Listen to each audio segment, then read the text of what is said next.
Jangan terkecoh, tarif 19% yang kita ributkan hanyalah puncak gunung es dari permasalahan yang jauh lebih besar. Pokok-pokok perjanjian yang menyertai tarif 19% itu lebih mengerikan kalau ditelaah dengan seksama kalimat demi kalimat. Yang pertama, 280 juta penduduk Indonesia akan menjadi pasar bagi 99% produk Amerika dari semua sektor tanpa kecuali. Ini sama seperti dengan menjadikan Indonesia sebagai negara bagian yang baru dari Amerika Serikat.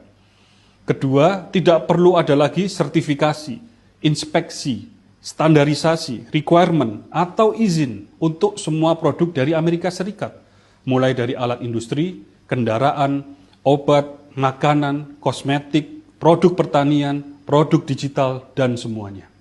Jadi tidak perlu lagi sertifikat TKDN, uji emisi, izin edar BPOM, izin edar Kemenkes, neraca komoditas, atau apapun itu namanya untuk semua produk dari Amerika Serikat. Kedaulatan Indonesia runtuh di sini. Kita harus ikut semua aturan mereka tanpa boleh tanya. Pokoknya kita harus terima, harus dengar, dan harus patuh ikuti semua instruksi. Ketiga, mereka akan memiliki akses penuh pada data pribadi rakyat Indonesia yang disimpan di wilayah Indonesia.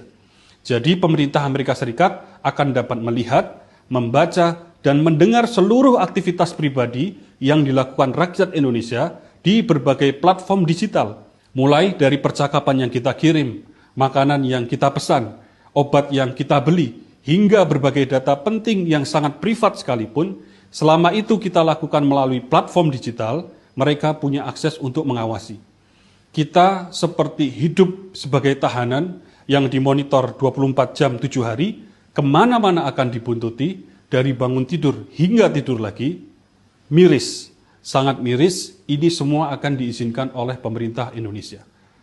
Keempat, mereka menginginkan mineral kritis dari Indonesia, yang beberapa di antaranya telah dilarang oleh undang-undang di Indonesia untuk diekspor.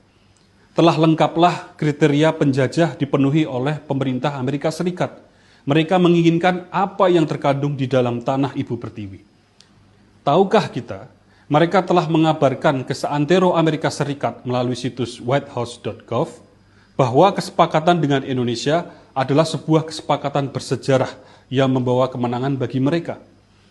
Lucunya, pemerintah Indonesia di sini seperti gagal memahami situasi yang sedang terjadi dan seperti gagal meneropong jauh kemungkinan bencana yang mengintai dari balik pokok-pokok kesepakatan tadi. Rasanya terlalu jauh kalau harus berasumsi tim negosiasi pemerintah Indonesia tidak dapat memahami isi teks kesepakatan dagang tersebut. Tapi kenyataannya, pemerintah Indonesia kini sibuk membantah dan mencari pembenaran. Apa yang sesungguhnya sedang dikejar oleh pemerintah Indonesia? Jangan sampai kita dipaksa berpikir ada udang di balik batu, ada kepentingan kelompok tertentu. Sebelum pikiran kolektif kita semakin liar, pemerintah harus menjelaskan kepada rakyat dengan gamblang dan transparan.